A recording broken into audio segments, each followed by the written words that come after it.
Flight of the honeybee.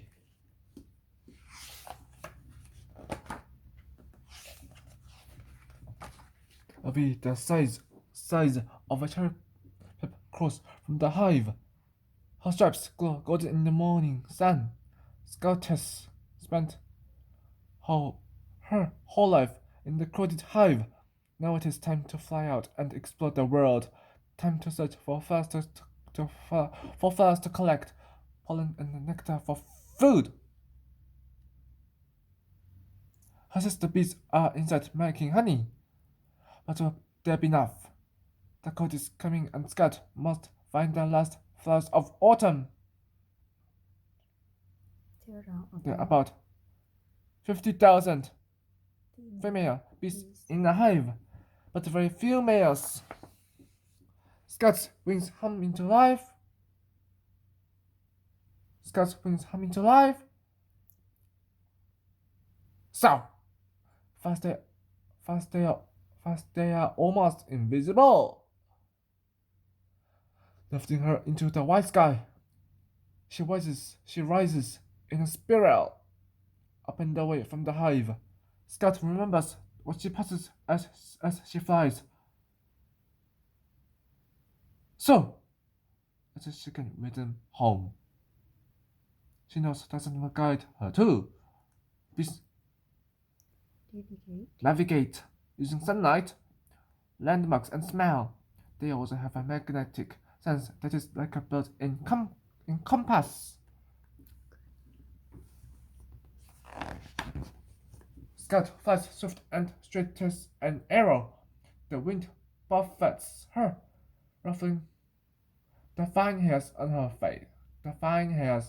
face. But she keeps on steadily and rides at the rapids. Eyes as black as polished stones are seeking a splash of color below, and a resting smell drifts on the breeze. Scott locks onto this sand. She flies over a clearing, and spread before her is a marvelous meadow and ocean of flowers. Bees are furry, even their eyeballs, even their eyeballs. The hairs help them sense changes in the wind. Bees have a powerful sense of smell. They use their antennae to pick up scents. Bees can smell in stereo is antenna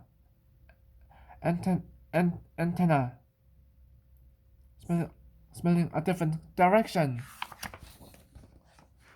A flash of feathers. A hungry blackbird swoops for the kill, but Scout zips down and escapes into the trees. Weaving between tangled twigs, many creatures eat honeybees, including other insects, wasps and dragonflies, spiders, frogs, birds and mammals such as bears and badgers. When the coast is clear, Scout is drawn to the sea of flowers again. She settles on a velvety petal and plunges her head into the flower. Here is sunken treasure, a cup of sweet nectar, the tip of her tongue, shaped like a miniature spoon, sips the syrup. Scott zigs and zags from flower to flower, spreading pollen around. The pollen clings to her fuzzy body. A sprinkle of sun powder. Bees are charged with static electricity during flight, which attracts pollen to their bodies. They have an extra stomach to carry nectar home. Scott has finished drinking. She must tell her sister bees about this fight of blue. But the thunder cloud cloaks the sun. All at once, the cloud bursts. Rain batters Scott to the ground. She crawls under a leaf as hailstone bombs explode around her. Bees avoid raining storms. Raindrops can damage them and chill their wing muscles, leaving them grounded.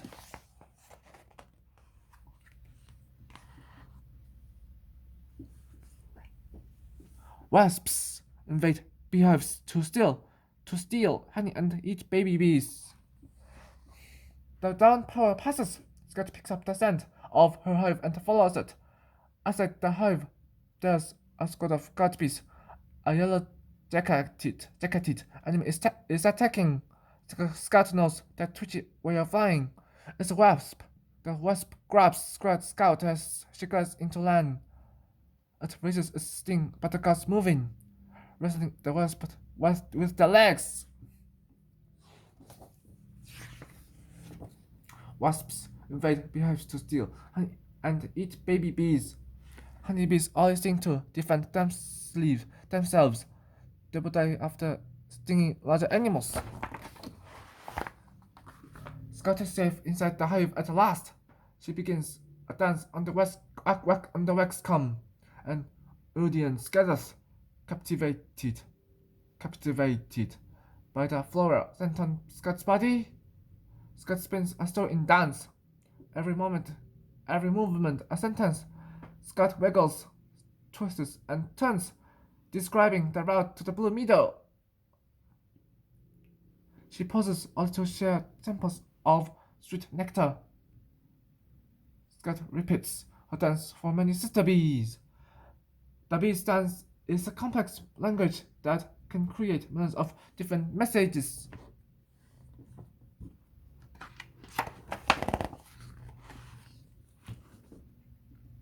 Now that the sister bees know where to find the meadow, hundreds of bees take off.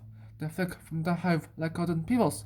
Bees need to harvest nectar from over 2 million flowers to make enough honey to fill a jar. Scout passes her precious nectar to the house bees. They put the nectarine, the comb, and the fan it with the wings. The nectar will be transformed into liquid gold, honey for the bees to eat. Nectar is mostly water until the bees dry and thicken it by beating their wings, converting it to honey. Scott visits the nursery where babysitter bees pluck the pollen from her body and mix it with honey to feed the babies. The queen can lay thousands of eggs a day. It is the job of the female bees in the hive to fertilize a new queen. Nearby sister queen, long and lustrous.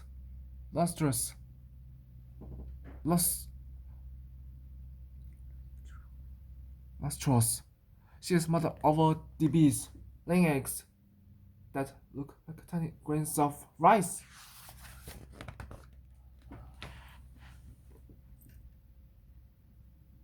In its lifetime, a bee can travel over 900 kilometers on flower runs until its wings are worn out. Scout is exhausted after her mission. At last, she rests her silvery wings for a spell. Soon, she will join her sister bees in the blue meadow for the autumn harvest. With enough honey, her family cannot survive the cold. Scott's daring flight has been worth every bit of her wings.